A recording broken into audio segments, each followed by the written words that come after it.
So I watched Obsession. Wow, that was the best horror movie that I watched in like last 10 years. അല്ലെങ്കിൽ ഞാൻ കണ്ടിട്ടുള്ളതിൽ one of the best horror movie.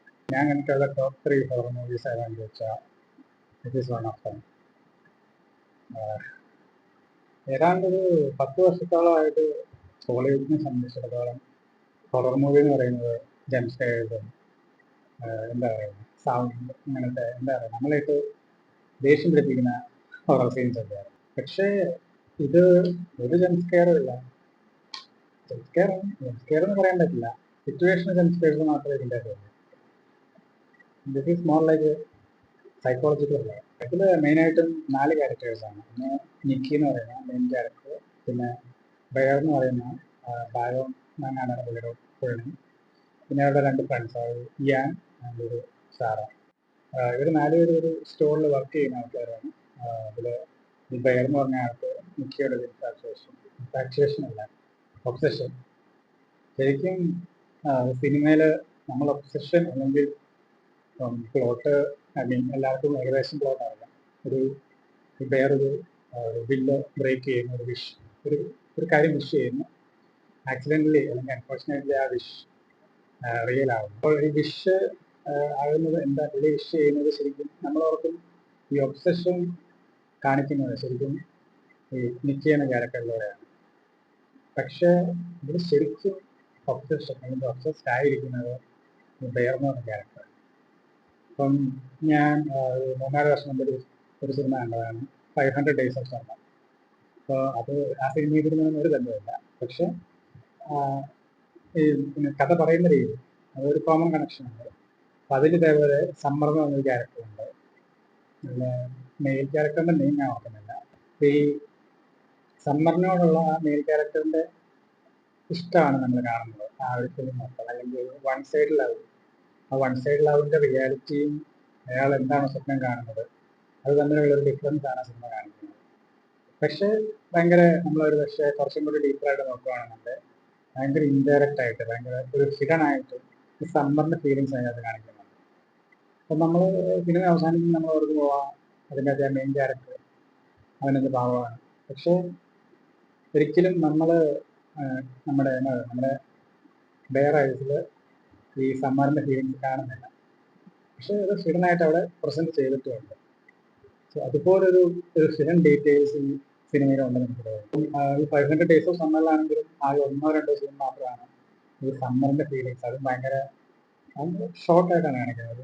10 സെക്കൻഡ്സിൽ ആണ് just കരയുന്നത്, അങ്ങനത്തെ ചില കാര്യങ്ങൾ മാത്രമേ ഉള്ളൂ. ഈ ഒബ്സഷനിലാണെങ്കിലും നമ്മൾ ബെയറിൻ്റെ പെർസ്പെക്റ്റീവിലാണ് സിനിമ കാണുന്നത്. അപ്പോൾ നമ്മൾ നോക്കുമ്പോൾ ഇയാൾ പാവം മനുഷ്യൻ, ഇയാളെ ഭയങ്കരമായിട്ട് പ്രേമിക്കുന്നു, വെറുതെ ഇങ്ങനെ പ്രേമിച്ചിട്ടുള്ള എല്ലാവരും ഒരുപക്ഷെ വിഷ് ചെയ്യുന്നൊരു കാര്യമാണ് നമ്മൾ പ്രേമിക്കുന്നയാളും തിരിച്ച് നമ്മളെ ഇഷ്ടപ്പെട്ടതിനെങ്കിലും. പക്ഷേ ആക്ച്വലി അങ്ങനെ ഇഷ്ടപ്പെട്ടാൽ അത് ഇപ്പം ഇങ്ങനെ റിയൽ ലൈഫ് നടക്കുമെന്നല്ല, പക്ഷേ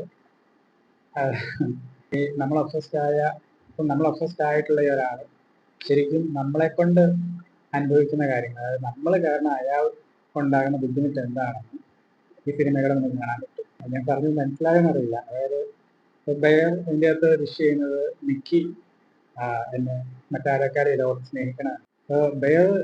ബെയറിന്റെ ക്യാരക്ടർ വിശ്വസിക്കുന്നത് മറ്റാരെക്കാളും ലോകത്ത് നിക്കിനെ സ്നേഹിക്കുന്ന അവനാണെന്ന്. എന്തുകൊണ്ട് അവന്റെ ഇഷ്ടം അവൾ കാണുന്നില്ല, അക്സെപ്റ്റ് ചെയ്യുന്നില്ല, ഇതൊക്കെയാണ് ആളുടെ ചിന്ത. ഈവൻ ഒരു സീനുണ്ട്, ക്ലൈമാക്സിനോട് എടുക്കുന്ന ഒരു സീനുണ്ട്, ഈ ആക്ച്വൽ നിക്കി, അതായത് ഈ വിഷ് കാരണം മാറിപ്പോയ ഒരു നിക്കിയുണ്ട്, അതല്ലാതെ ഒരു ആക്ച്വൽ നിക്കി ഈ ബെയറിനോട് ലിറ്ററലി കെഞ്ചുന്ന ഒരു സീനുണ്ട്, അതായത് എന്നെ കൊന്നു കളയാം. അപ്പോഴാണ് ശരിക്കും ഈ ബെയറിന്റെ യഥാർത്ഥ മുഖം നമ്മൾ കാണാൻ പറ്റുന്നത്. അതായത് നിനക്ക് എന്നെ ഇഷ്ടപ്പെടാൻ പറ്റുന്നുണ്ടെങ്കിൽ നീ ചാവുന്നത് അതേതാ എന്നാണ് ലിറ്ററലി പറയുന്നുണ്ട്. ശരിക്കും ഇതിന്റെ വില്ലന്റെ ക്യാരക്ടർ ബെയറാണ്.